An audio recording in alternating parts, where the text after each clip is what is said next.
شكرا للزميل الاخضر بالريش. سيداتي انساتي سادتي عشاق المواعيد الكبرى للكره الافريقيه، دامت اوقاتكم، تقبل الله صيامكم وقيامكم، صح شربتكم بالهناء والشفاء.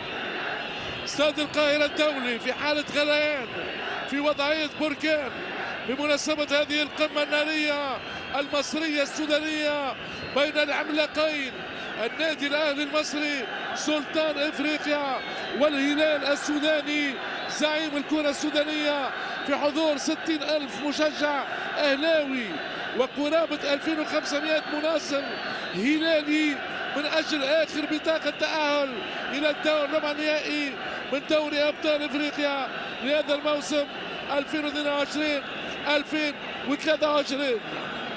الاهلي المصري مشاهدينا الكرام لا خيار له الا الانتصار، ولا شيء غير الانتصار بنتيجه هدف لصفر او بنتيجه فارق هدفين لو سجل الفريق السوداني. دفاع الخط للفريق في وسط الميدان، انطلاقه محمد إيرينغ والحارس الايفواري عيسى فوفانا يعود الى العرين، حواره مع محمود كهرباء. عبد الله بكرة سريعة من اللاعبين المصريين، طويلة من عيسى فوفانا. محمد هاني يسارية قوية لنجم برايتون السابق ياسر المزامل، وتماثل للهلال. الهلال يعود للفريق الاهلاوي،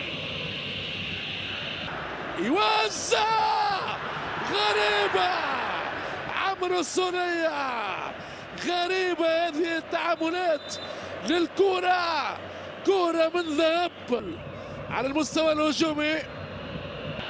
كرة لمحمود كهرباء، إصابة جانب الحارس عيسى فوفانا. محمود كهرباء بهفوة دفاعية، كهرباء يحاول التصويب، بيرسي تاعو كهرباء.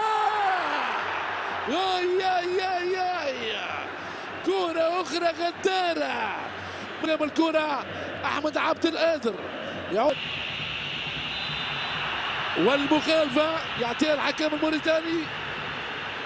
السيد عبدي يأتي هاني يوزع، معلول يوزع، كرة والرأي على كهرباء. في كل مرة لا تتكسر هاني يوزع، كرة مرتدة بدفاع، كرة خطيرة، التسويب من لينوبو مكابي الكونغو. يراوغ يوزع، مسمل يحاول الهروب معاه طبعا محمد إيرينغ يكسب المخالفة. لاعب المنتخب السوداني محمد إيرينغ. عبد القادر مرة أخرى بلمسات محمود كهرباء. عبد القادر